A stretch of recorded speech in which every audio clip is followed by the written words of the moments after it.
શું તમે દરરોજ તુલસીને પાણી ચડાવો છો?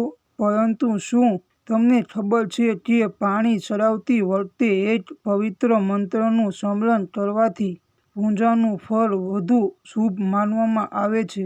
આજે હું તમને એક મંત્ર, તેમનો અર્થ અને તુલસીની પૂજા સાચી રીતે જણાવીશ. વિડીયોના અંત સુધી જરૂર જોતા રહો. તુલસીનું મહત્વ. સનાતન ધર્મમાં તુલસીને માતા લક્ષ્મીનું સ્વરૂપ અને ભગવાન વિષ્ણુને અત્યંત પ્રિય માનવામાં આવે છે. જ્યાં તુલસીની પૂજા થાય છે ત્યાં સકારાત્મક, શાંતિ અને આધ્યાત્મિક વાતાવરણ વધારે છે એવી માન્યતા છે. તુલસીને રોજ પાણી અર્પણ કરવું, દીવો પ્રગટાવવો અને ભગવાન વિષ્ણુનું સ્મરણ કરવું શુભ માનવામાં આવે છે. પાણી ચડાવતી વખતે બોલો મંત્ર.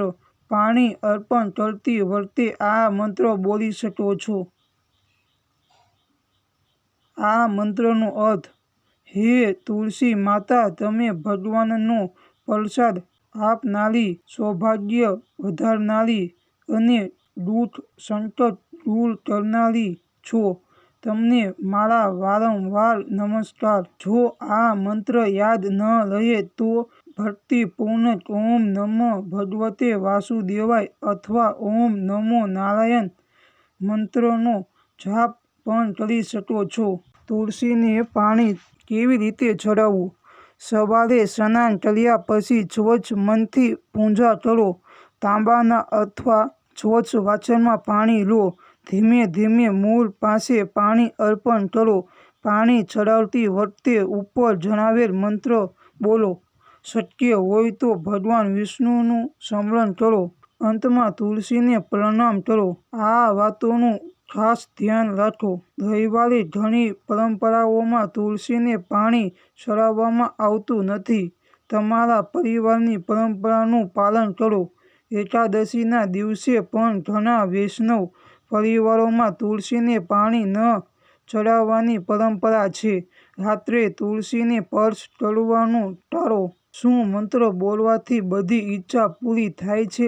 શાસ્ત્રો અનુસાર શ્રદ્ધા, નિયમિત પૂજા, સારા કર્મ અને ભગવાન પરનો વિશ્વાસ જીવનમાં શુભ ફળ આપે છે. તેથી મંત્રને ચમત્કાર માટે નહીં પરંતુ ભક્તિ અને મનની શાંતિ માટે જપવા જોઈએ. જો તમને આ માહિતી ગમી હોય તો વિડીયોને લાઈક કરો, શેર કરો અને આપના ગોડ ચેનલ 11ને જરૂર સબસ્ક્રાઈબ કરો. કોમેન્ટ બોક્સમાં જરૂર લખો, જય તુલસી માતા. ભગવાન વિષ્ણુ અને તુલસી માતાની કૃપા તમારા પરિવાર પર હંમેશા બની રહે. જય તુલસી માતા.